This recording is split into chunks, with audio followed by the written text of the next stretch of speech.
들으시기 바랍니다. 맹수의 본능은 야생을 질주하며 사냥을 하는 용맹함에 있습니다. 어느 사냥꾼이 새끼 사자를 잡아왔습니다. 집에 데려다가 이제 새끼 사자를 묶어놓고 우유를 먹이면서 키웠습니다. 이제 사람들의 손에 강아지처럼 키워지게 된 것입니다. 사자가. 그랬더니 이제 이 사자가 점점 자라면서 사자로서 가지고 있는 기본적인 야성은 다 잃어버리고 온순한 애완동물처럼 되었습니다. 사람들의 손길을 타니까 그렇게 자라는 거예요. 내가 강아지인 줄 아는 거죠. 강아지인데 몸이 좀 크네. 몸집은 점점 사자처럼 커지는데 하는 행색은 개나 고양이와 같았습니다. 공 던지면 물어오고요. 주인이 오면 꼬리치며 반겼습니다. 이제 야성은 눈 씻고도 찾아볼 수 없게 되었습니다. 근데 그러던 어느 날 이 사자의 진짜 어미가 산에서 이제 마을 어귀까지 내려왔다가 멀찌감치 자기 새끼가 애완동물처럼 노는 모습을 보게 되었습니다. 어미 사자가 높은 언덕 위로 달려 올라가서 대가릴성 사자우를 토해냅니다. 우렁찬 사자우가 온 사방에 메아리쳐 울리게 됩니다. 어미의 이 사자우를 들은 젊은 사자가 순간 그 마음속에 자기도 모르는 무엇인가가 꿈틀거리는 것을 느끼게 되었습니다. 가슴속 깊이 봉인이 되어 있던 그 맹수의 본능이 그 사자우 일가를 듣고 자기도 모르게 꿈틀꿈틀 되살아 올라오게 되는 것이죠. 마침내 이 젊은 사자는 저 언덕 위에 있는 어미 사자를 발견하게 되고 자기도 우렁차게 그동안 봉인되어 있던 사자후를 토해낸 다음에 뒤도 돌아보지 않고 야생의 밀림으로 그 어미 사자와 같이 힘차게 뛰어나갔다고 합니다. 여러분, 성도는 어떤 존재입니까? 밀림 속의 사자, 맹수와 같다고 저는 생각을 합니다. 하나님은 우리가 성도가 세상 속에서 원수마귀 사탄과 싸울 수 있도록 야성의 본능과 힘, 날카로운 이빨, 그리고 날선 발톱을 주셨습니다. 이것이 에베소서에서 말씀하고 있는 전신갑주 아니겠습니까? 그런데 세상에 속해 세상에 길들여지다 보니까 어느 순간 맹수로서의 야성을 다 잃어버리게 되는 거예요. 세상을 일깨우라고 세상 속에 우리를 보내주셨는데 그만 세상에 동화되어 버린 것입니다. 그래서 여러분, 신앙생활, 우리 신앙의 성장은 말하자면 잃어버린 그 맹수의 본능, 야성을 하나씩 회복하는 과정입니다. 우리 안에 사자후의 일성을 토해내시는 이 성령님의 일침을 듣고 일어나는 과정이 바로 신앙의 과정인 것입니다. 그래서 우리 신앙생활하는 과정을 버리는 과정이라고 하지 않겠습니까? 우리가 가졌던 생각, 경험, 지식, 모든 것들, 그걸 우리가 신앙생활하면서 하나님 만나고 은혜 받으면서 하나씩 더 채워나가는 게 아니라 하나씩 다 비워버리는 거예요. 아브라함이 자기가 가진 경험과 지식과 고향, 가족까지 다 하나님 앞에 버리고 하나님의 말씀을 따랐습니다. 모세가 젊었을 때 그 혈기, 또 권세, 능력, 가족, 모든 것을 다 버리고 하나님의 인도하심을 따랐습니다. 바울이 자기가 가졌던 권력이나 지식, 안위 모든 것들 다 포기하고 주님을 따랐죠. 젊은 사자가 그동안 자기가 사자인 줄 모르고 먹던 우유, 밥, 주변 환경 그거 다 벗어버리고 저 밀림으로 뛰쳐나갈 때 비로소 맹수의 본능이 살아나는 것입니다. 그런 것과 같이 우리 안에 내재되어 있던 우리 이제 모든 것들을 우리가 비워버리고 하나씩 다 던져버릴 때 내재되어 있던 이 야성의 본능이 깨어나게 되는 거예요. 그것이 그리스도인의 원래의 모습 아니겠습니까? 자, 오늘 말씀에 바울이 어떤 모습입니까? 바로 그 맹수의 야성이 살아있는 모습입니다. 자, 평상시 때는 온순한 양과 같습니다. 여러분, 하나님의 거룩한 성도들이 얼마나 친절하고 또 사랑스러운 모습입니까? 우리 항상 인내하죠. 성도일 때, 세상 사람일 때는 안 그런데 성도일 때는 우리 항상 인내하잖아요. 누가 핍박을 해도 미소로 넘기고 원수도 사랑하고, 이 바울의 평소의 모습은 그런 모습이었어요. 그러나 그 가슴 속에는 맹수의 본능이 살아서 꿈틀거리고 있습니다. 고난과 역경을 두려워하지 않고 도전합니다. 예루살렘에 들어갈 때 주변 사람들이 뭐라 그랬어요? 들어가면 죽는다고, 절대 들어가면 안 된다고 다 말렸습니다. 그런데도 불구하고 바울은 성령님이 인도하시니 내가 예루살렘에 목숨 걸고 들어간다. 담대히 들어갔어요. 그 서슬퍼런 유대인들, 대제사장들, 로마 백부장, 총독, 왕, 그 앞에서도 거리낌 없이 자기 할 말 다 하고 재판을 오히려 자기가 주도해 나아갑니다. 이 그야말로 밀림 속의 사자요, 영적 맹수의 모습 아니겠습니까? 그러면 이제 사람들이 바울이니까 그런 거 아니냐, 바울은 좀 특별한 사람 아니냐. 근데 그런 게 아니라 하나님의 자녀, 성도라면 누구나 다 그런 맹수의 야성을 가지고 있어야 되는 것입니다. 왜? 하나님께서 바울에게만 주신 게 아니라 원래 우리 모두에게 다 주셨기 때문에 그래요. 그러니까 평상시에는 힘 빼고, 그러니까 뭐 아무 때나 이게 맹수의 본능을 발휘하라는 게 아니죠. 평상시 때는 힘 빼야 됩니다. 여러분, 사자가 아무 때나 힘쓰는 거 봤습니까? 정말 필요할 때 외에는 세상 평온하게 잠만 자는 게 또 맹수들이에요. 맹수들이니까 잠을 잘 수 있죠. 잠을 자도 아무도 안 건드리니까 잠을 잘 수가 있는 거예요. 토끼가 자는 거 봤습니까? 토끼는 자는 게 절대 눈에 띄면 안 돼요. 어디 몰래 가서 자야 돼요. 사자는 아무 데서나 그냥 벌렁 들어 누워 자잖아요. 평소 땐 자는 거예요. 제가 여태껏 동물원을 많이 가봤어도 동물원에서 사자나 호랑이가 깨어있는 걸 거의 본 적이 없어요. 예전에 싱가포르 갔을 때 거기에 나이트 사파리가 있거든요. 사파리를 밤에 들어가더라고요.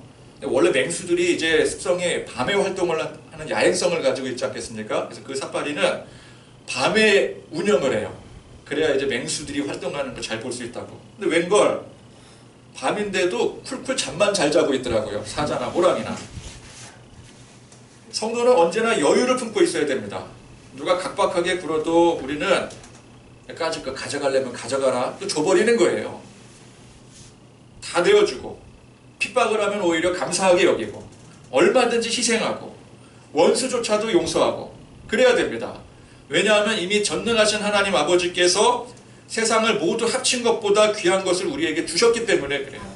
생명을 구원해 주시지 않았습니까? 세상을 다스리는 권세를 주셨는데 그까짓 거 하나 둘 뺏어가면 뭐 어떻겠습니까?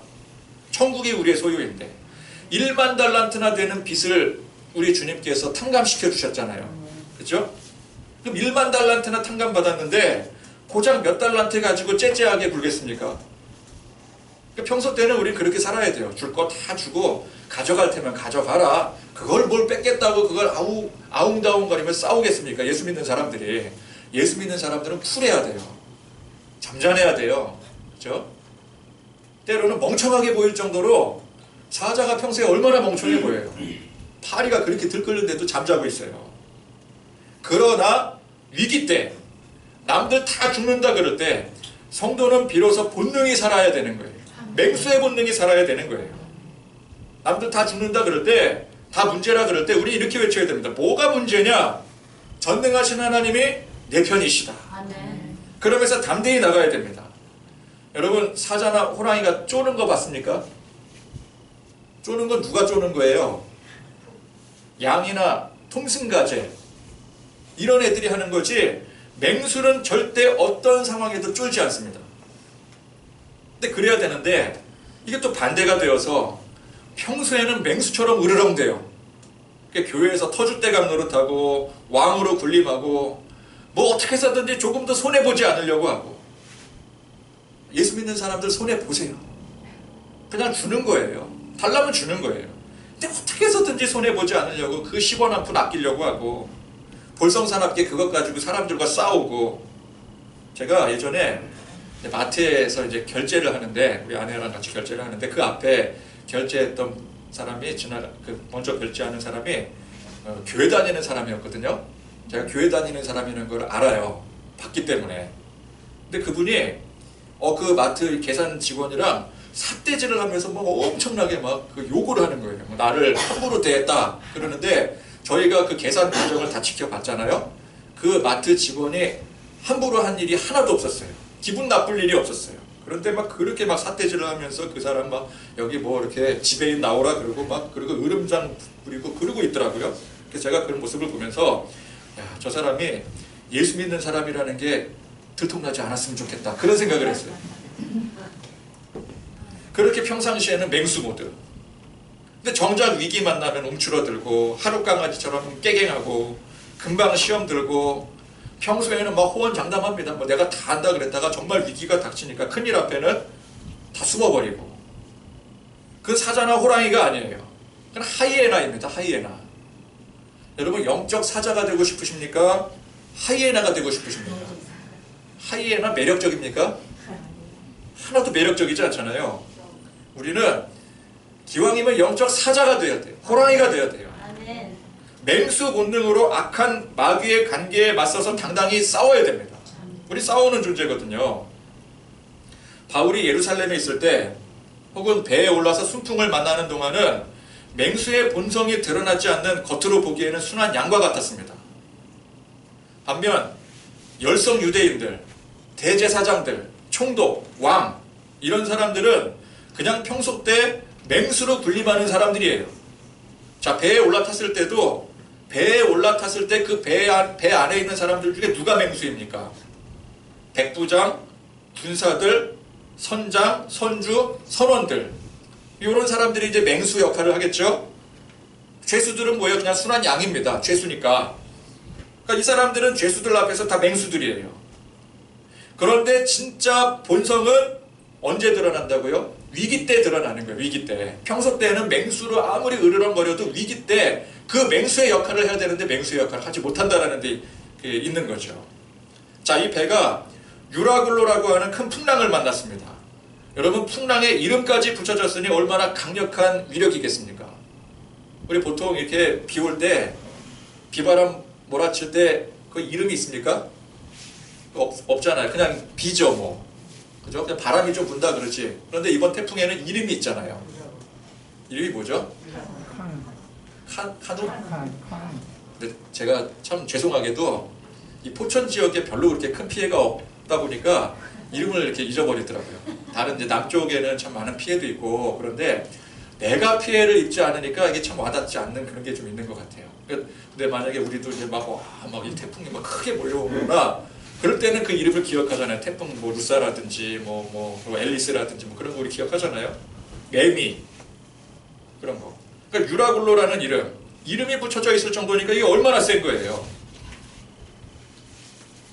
위기를 만나니 그동안 맹수 행세했던 사람들이 다들 벌벌 떠는 양, 톰슨 가젤이 되어버렸어요. 반면에 순한 양이었던 바울이 이 위기 때 본성이 살아나게 됩니다. 그 양떼들을 주름 잡는 맹수가 되었어요. 여러분, 성도의 삶이 항상 평탄하게 좋은 일만 지속됐으면 좋겠어요. 그죠? 예수 믿고 문제 해결받고 다 부자 되고 건강하고 다 그렇게 살았으면 좋겠어요.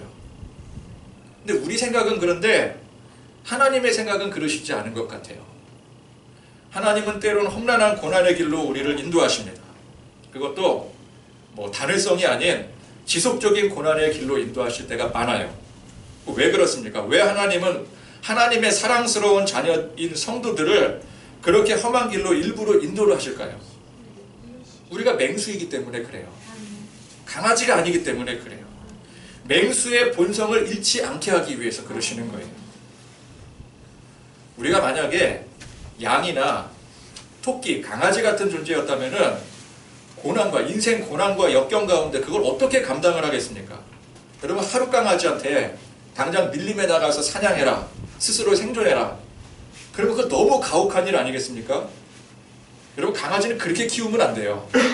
저는 어렸을 때 되게 몹쓸 짓을 했었어요. 강아지를 잘못 키웠어요. 우리 강아지가 있었는데 얘는 맹수처럼 키워야 돼. 그래서 제가 막 학대도 하고 그랬었거든요. 나중에 제가 아주 두고두고 후회를 합니다. 강아지 그렇게 키우면 안 되는 건데 지식이 없어서 못돼서 그런 거죠. 근데 그래도 예수 믿으니까 조금씩 변화가 되더라고요. 근데 어쨌건 강아지를 그렇게 키우면 안 돼요. 따뜻한 집에서 옷도 해 입히고 또 잘 정제된 음식도 주고. 여러분, 강아지 음식이 요즘에 그 개 사료라고 하면 안 돼요. 사료라고 하기에 정말 애매할 정도로 뭐 거의 뷔페식으로 나오지 않습니까? 그런 이제 음식을 주고 혹여나 감기 들까 목욕도 조심스럽게 시켜야 되고. 제가 잘 몰랐는데 비 올 때는 산책시키면 안 된대요. 그 비 올 때 산책시키면 왜 안 되느냐 그랬더니 감기 걸린대요. 그러나 사자나 호랑이 새끼를 그렇게 키우면 되겠습니까? 양육 방식이 애초에 다른 거죠. 우리가 하나님의 거룩한 야성을 입은 맹수라면 하나님께서 이끄시는 험난한 길이 그게 사실은 맞는 거예요. 강하게 훈련을 받아야 강한 맹수가 되는 것입니다. 여러분, 성도가 강아지건 맹수건 간에 세상 가운데 나가면 어차피 악한 영과 싸워야 돼요. 안 싸워도 되는 게 아닙니다. 악한 영은 호시탐탐 우리 성도들을 무너뜨리려고 그 목을 물고 넘어뜨리려고 애를 써요. 여러분, 만약에 안 싸워도 된다면 강아지로 살아도 돼요. 축복받고 강아지로 얌전하게 살아도 돼요. 그러나 우리는 그렇게 사는 존재가 아니잖아요. 반드시 싸워야 됩니다. 악한 영이 우리를 그냥 내버려 두지 않잖아요. 그래서 우리는 반드시 맹수가 되어야 되는 거예요. 맹수가 안 되면 못 싸우는 거예요. 그러니까 맹수로 훈련을 받아야 되는 거죠. 따라서 성도의 고난은 맹수로서의 훈련의 과정이자 얼마나 그렇게 든든히 세워졌는가에 대한 시험의 장소인 것입니다. 태어나기를 맹수로 태어났는데 그만 사냥꾼에게 잡혀서 그냥 강아지처럼 우유 먹이고 그렇게 자랐다면 고난의 때에 제대로 대처할 수 없을 것입니다. 당장 악한 영의 시험에 넘어지게 되고 유혹에 쓰러지게 될 것입니다. 성령님이 도우시려고 해도 이 기본이 안 돼 있기 때문에 도움의 효과가 없는 거예요. 하나님은 우리 성도들이 세상에서 환난당하고 고난을 겪어도 담대히 싸워 이길 수 있도록 훈련을 시키십니다. 믿음의 담력을 키워주시는 거예요. 근데 사실 진짜 싸우는 건 누구입니까? 성령님이 싸우시는 거죠. 사실 진짜 싸우시는 분은 성령님이세요. 그러나 그렇게 성령님께서 싸우시도록 만드는 과정은 우리 스스로 할 일이에요. 믿음의 담력으로 서 있어야 성령님께서 싸워주시는 것입니다. 그러니까 신앙의 과정에서 또 고난과 역경, 그 훈련을 헤쳐나가면서 우리는 비로소 그 사실을 깨닫게 되는 거죠. 몰랐을 때는 우리는 우리 스스로를 양이나 토끼, 강아지로 압니다.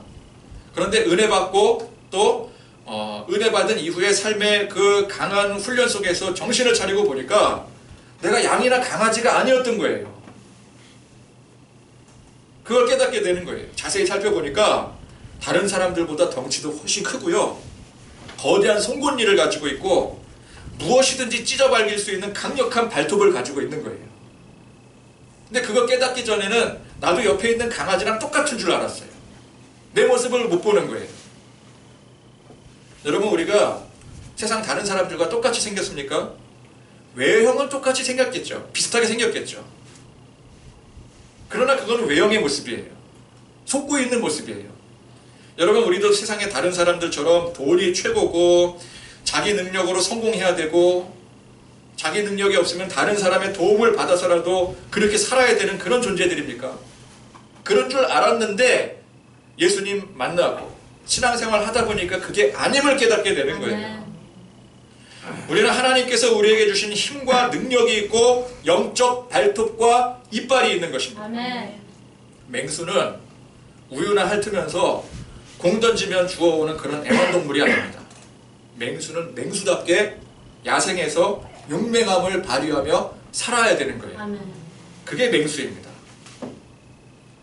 이 사도행전이 어떤 성경입니까?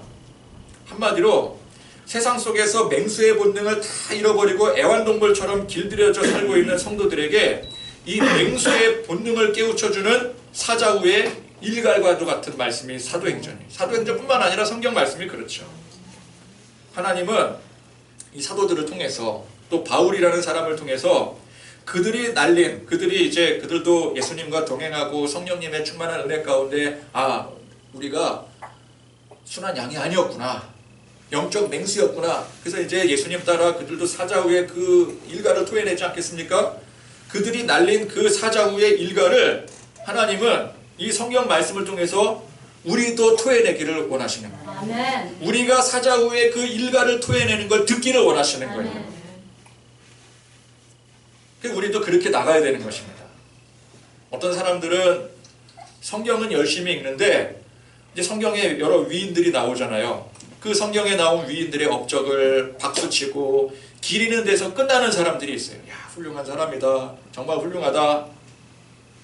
그 엄지를 치켜 세워주고. 근데 거기서 끝나버려요. 그렇게 성경을 읽으면 백날 성경을 읽어도 아무리 성경을 많이 읽어도 소용이 없습니다. 그 성경의 위인들의 그 일가를 듣고 정신이 번쩍 들어야 되는 거예요. 그래서 나도 달려나가야 되는 거예요. 바울은 인생의 목적이 분명했습니다. 복음 때문에 새 생명을 살게 되었고요. 그래서 예수님을 만난 이후부터 그의 인생의 목적은 십자가 복음 증거, 이거 딱 하나였습니다. 그러니 인생에 고민할 게 없어졌어요. 돈 벌 공리를 한다든지 어떻게 하면 내가 세상에서 더 잘 살 수 있을까, 남들이 하는 그런 고민이 쓸데없어졌어요. 자기도 이전에는 그런 고민하고 살았었거든요. 근데 예수님 만나고 나니까 그게 고민할 게 아니에요. 이전에는 어떻게 하면 우유 한 사발 더 얻어먹을까, 그죠? 옆에 있는 강아지보다 더 귀여움 받을까, 그거 걱정하고 살았는데 내가 맹수라는 걸 자각하고 나니까 그거 하나도 걱정될 게 없는 거예요. 주 예수께 받은 사명, 곧 하나님의 은혜의 복음을 증거하는 일에 나의 생명조차 귀한 것으로 여기지 않으니 더 이상 두려울 게 없는 겁니다. 예루살렘에 자기를 죽이려고 기다리는 그 원수들이 있어도 상관이 없었어요. 주님이 가라 명하시면 그곳이 복음의 증거의 자리이기 때문에 가는 거예요. 또 내가 맹수인데 뭐가 두렵겠어요. 배에 타서 풍랑을 만나도 두려움이 없었습니다. 아직 나에겐 분명한 사명이 남아있는데 설마 하나님께서 여기서 내가 죽게 내버려 두시겠는가. 하나님 뭐라 그러셨어요? 로마로 가라 그러셨잖아요. 로마로 가야 할 것이다. 거기에 분명한 사명이 있다. 그렇게 말씀하셨는데 여기서 지금 풍랑 만나서 죽어버리면은 로마는 어떻게 갑니까? 시신으로 갑니까? 그러면 하나님께서 하신 말씀이 무색해지는 거예요. 하나님이 거짓말을 하시게 되는 거예요. 그러니 담대한 겁니다. 나는 사명이 있다. 나는 맹수다. 나는 하나님이 지켜주신다. 그러니 풍랑 앞에서도 담대할 수가 있는 것입니다. 그런데 배 위에 있는 모든 사람들은 이 험한 풍랑 가운데 두려움에 빠졌습니다. 소망이 완전히 끊어져 버렸어요. 이 사람들이 믿을 게 뭐였습니까? 배에 탔으니까 배를 믿어야 되죠. 또 항해를 해야 되니까 항해 실력, 이거 믿어야 되잖아요. 그래야 살잖아요. 근데 지금 풍랑 앞에 그런 것들이 전부 소용이 없어졌어요. 배가 지금 파손 지경에 이르게 되었습니다. 또 사람들이 믿었던 항해 실력을 가지고 있었던 자칭 전문가라고 했던 타칭 전문가라고 했던 선장과 선주 선원들이 지금 아무것도 할 수 없는 상황에 몰리니까 전부 절망할 수밖에 없는 거죠. 믿었는데 그 믿는 대상이 아무것도 할 수 없다면 절망할 수밖에 없는 거예요. 그건 당연한 거죠. 그러나 전능하신 하나님 앞에 소망을 두고 사명의 목적을 둔 바울은 그런 풍랑 가운데도 담대할 수가 있었어요. 믿는 게 다르니까. 믿음의 대상이 달라지니까. 근데 그런 사람이 오늘 배에 보니까 총 인원이 276명이나 된다고 했어요.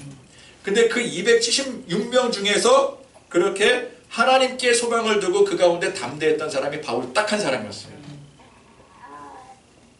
여러분, 우리는 세상에 살잖아요. 그러면 세상에 속한 사람들 사이에 껴있는 게 편합니다. 그죠?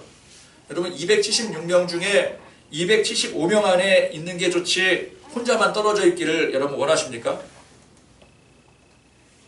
275명 안에 들어가야죠. 우리 한국 사람들 특히 그런 거, 그 공동체 의식 굉장히 강하잖아요. 남들 하면 나도 해야 되잖아요. 누가 뭐 유행이다 그러면 나도 그거 꼭 해야 되잖아요. 그 무리에 우리는 꼭 껴야 되거든요. 세 사람이 모였어요. 세 사람이 모였는데 한 사람만 화장실 갈 수 있습니까? 못 가죠. 무슨 일이 벌어질지 몰라요. 어떤 험담을 할지 몰라. 그 그룹 안에 반드시 껴야 되고 화장실 갈 때도 2명 이상씩 꼭 대동해서 가야 돼요. 276명이 있다면 275명 안에 속해야지 그 한 사람 외톨이가 되겠습니까? 그러나 정작 위기 때 아무것도 할 수 없어 좌절할 수밖에 없는 275명이라면 거기에 속한들 그게 무슨 의미가 있겠어요? 이때는 단 한 명이라도 설령 세상에서 외톨이라 할지라도 진짜 소망을 갖고 승리할 수 있는 그 한 명이 중요한 거예요. 그 한 명 때문에 사는 거예요. 이때는 쪽수가 다 필요 없습니다. 275대 1이잖아요. 근데 275가 승리하는 게 아니에요. 그 1이 승리하는 거예요. 그럼 여러분 1인이 되기를 원하십니까? 275인이 되기를 원하십니까? 그럴 땐 1인이 돼야 돼요. 그게 예수 믿는 사람이에요. 풍랑을 만난 이 배는 이제 완전히 아수라장이 되었습니다. 사공들이 도망치려고 했어요. 사공들이 도망치려고 하는데 아무도 이를 제재하지 못해요. 근데 바울이 이를 지적하고 사공들이 도망치지 못하게 거룻배의 줄을 끊어버리게 합니다. 이게 얼마나 지혜로운 방법입니까? 그 사람들이 일일이 붙잡고 당신들 가면 안 됩니다 이러면 그 붙잡을 수 있겠어요? 방법은 하나죠. 그 사람들이 도망가려고 하는 그 배줄을 끊어버리면 되는 거예요. 근데 그렇게 하지 않았더라면은 여기에 있는 사람들 전부 다 죽었어요. 그 완전 포기 상황에 사람들은 먹지도 않으려고 했습니다. 도망가려고 하고 도망가는 거 붙잡지도 못하고 또 먹지도 않으려고 하고 어차피 죽을 건데 뭘 먹겠는가? 완전 자포자기 상황인 거예요. 여러분 사람이 너무 힘들고 좌절해 있으면 배고파도 배고픈지를 모르잖아요. 배에 탄 275명의 사람들이 전부 다 무기력하게 죽기를 기다리고 있을 정도로 절망적인 상황이었습니다. 그런데 그 가운데 유일하게 이 바울 한 사람이 그 275명의 사람들을 다 독려해요. 저 사람들 못 도망가게 해야 된다. 그것도 다 막아주고요. 음식이 이렇게 있는데 없는 게 아니거든요. 미리 다 있었거든요. 그걸로 다 음식을 해가지고 만들어서 다 먹게 해요. 먹어야 된다. 먹어야지 산다. 어차피 우리가 살 건데 나 때문에 여러분들 살 건데 안 먹으면 여기서 다 죽는 거다. 굶어 죽는 거다. 그러니까 바울이 아니었으면은 풍랑에 죽기 전에 먼저 전부 다 굶어 죽을 판이었어요. 결국 누가 살렸어요? 276명 전부를 바울 한 사람이 다 살린 거예요. 일사불란하게 사공들 이탈을 막았고요. 음식을 먹게 하고 또 위로와 소망의 말로 이들을 이끌어 갑니다. 여러분 이게 진짜 그리스도인의 모습입니다. 그러니까 진짜 그리스도인의 능력은 평상시에 나타나는 게 아니에요. 우리가 이제 평소와 지금은 말하자면 일반적으로 볼 때는 평소 아니겠습니까? 평상시 아니겠습니까? 평상시에 열심히 우리도 나가서 이제 전도도 하고 또 열심히 신앙생활하고 믿음 생활하고 그러잖아요. 근데 결실이 얻어집니까? 결실이 하나도 안 얻어져요. 근데 그래도 괜찮습니다. 우리는 뭐 일단 평상시라 해도 우리 측면에서는 영적 싸움이지만 정작 받아들이는 사람들은 천하태평이기 때문에 그게 평상시나 똑같은 거예요. 근데 받아들이는 사람들은 전부 이게 그냥 뭐 위기 상황도 아니고 평상시이기 때문에 전부 다 거부합니다. 그래도 괜찮아요. 우리는 평상시에 맹수가 될 필요는 없는 거거든요. 평상시에 성도는 그냥 순한 양으로 살면 돼요. 자, 우리 금요일, 토요일 이제 한성교회에서 21명의 전도 용사들이 옵니다. 이분들은 용사들이겠죠, 그죠? 왜냐면 해마다 여러 지역에 나가서 전도를 했던 사람들이니 얼마나 열정적이겠어요. 천군 만마를 얻은 듯해요. 우리도 이렇게 전도를 나가봐서 알지만 참 전도가 힘들잖아요. 근데 이렇게 전도에 그래도 뭐 도 같은 그 뭐 해마다 전도 나가시는 분들, 뭐 다른 지역에까지 나가서 전도하시는 분들이 와서 같이 그 시스템을 가지고 전도를 해주니까 이게 얼마나 힘이 됩니까? 우리 같이 나가도 얼마나 힘이 되겠어요? 근데 또 한편으로는 야, 그렇게까지 전도 용사들이 와서 전도를 하는데도 불구하고 하나도 결실이 없이 그저 그냥 소모만 하다가 끝나면 어떻게 되나 그런 걱정이 되기도 해요. 근데 그런 걱정이 솔직히 많이 됩니다. 여러분들도 그런 걱정 되지 않으십니까? 우리끼리 해서 나가서 안 되면 그냥 우리끼리 해서 뭐 안 되니까 뭐 할 수 없다 그러겠지만 서울에서 지원까지 왔는데 안 된다. 그럼 이게 얼마나 민망한 일이에요. 그래서 이제 우리도 하여간 이때가 기회다 그렇게 생각을 하고 다들 여러분 이틀간 만사 제껴두고 나와서 함께 필사적으로 전도해야 됩니다. 그러나 그럼에도 불구하고 하나도 결실 못 얻더라도 그래도 괜찮은 거예요. 충분히 그럴 수 있어요. 왜? 그걸 받아들이는 사람들의 입장에서는 아직 위기 상황이나 전시 상황이 아니기 때문에 그래요. 이럴 때 우리가 좌절하고 절망하지 않는 게 중요합니다. 아멘. 여러분 맹수가 평상시에 사냥 좀 실패했다고 좌절하고 막 자학하고 그러는 거 봤습니까? 10번 시도해서 9번 실패해도 1번 성공하면 되는 거예요. 원래 사냥이 그래요. 실제 맹수들의 사냥 성공률이 우리가 생각하는 것처럼 대단하지 않습니다. 대부분 실패해요. 근데 TV에서는 이제 멋진 장면 보여줘야 되기 때문에 항상 성공하는 장면만 보여주잖아요. 실제로는 10번 사냥에 나가면 9번은 실패한다고 봐야 돼요. 근데 그렇다고 해서 맹수들이 주눅 드는 거 본 적이 없어요. 뭐 그러려니 해요. 어차피 한번 성공할 거니까. 정말 중요할 때 한번 성공하면 되는 거니까. 우린 그렇게 생각해야 됩니다. 좀 실패해도 상관없다. 내가 맹수인데 뭐가 문제겠느냐. 그죠? 하나님의 때가 되면 하나님이 허락해 주시면 되는데 그게 뭐가 문제냐. 지금은 아직 때가 되지 않았을 뿐이다. 진짜 위기가 닥치면 사람들의 발등에 불이 떨어지게 되면 그때는 나를 찾게 될 것이다. 지금은 안 찾겠지만 지금은 아무리 뭐 서울에서 뭐 지원을 나오고 뭐 우리가 뭐 미용봉사까지 나가고 그래도 사람들이 미용봉사는 받을 거예요. 그러나 미용봉사만 받지 교회 나오겠습니까? 너무 부정적인가요? 나오겠죠. 나오는 사람도 있겠죠. 그러나 그게 막 우리가 막 생각하는 것처럼 막 100배, 60배, 30배 그렇게 결실은 나오지 않아요. 그렇죠? 냉정하게 봤을 때. 그러나 그랬던 사람들이 그 사람들이 정말 위기예요. 죽을 것 같아. 그럼 누구를 찾겠습니까? 우리를 찾는 거예요. 교회를 찾아오게 되어 있어요.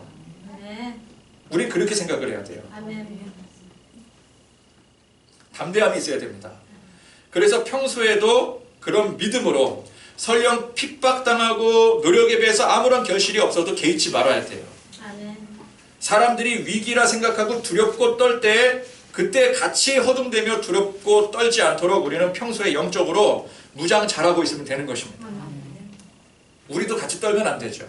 그럴 때 우리가 주도에 나가야 되는 거예요. 이렇게 풍랑일 때 바울이 주도에 나갔던 것처럼 정말 사람들에게 위기가 왔을 때 사람들이 우리를 찾아왔을 때 우리가 그들을 이끌어줄 수 있어야 되는 거예요. 그때 이끌어주면 되는 거예요.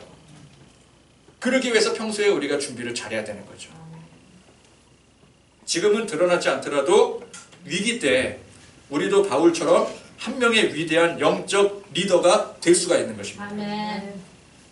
결국 평소에 으르렁대면서 맹수행세했던 사람들, 우리는 보통 이제 사회에서 그런 사람들 보면서 주눅이 들기도 하고 또 야, 저런 사람처럼 되고 싶다. 나도 저렇게 부자가 되고 싶다. 저렇게 권력 가진 사람 되고 싶다. 나도 저런 맹수가 되고 싶다.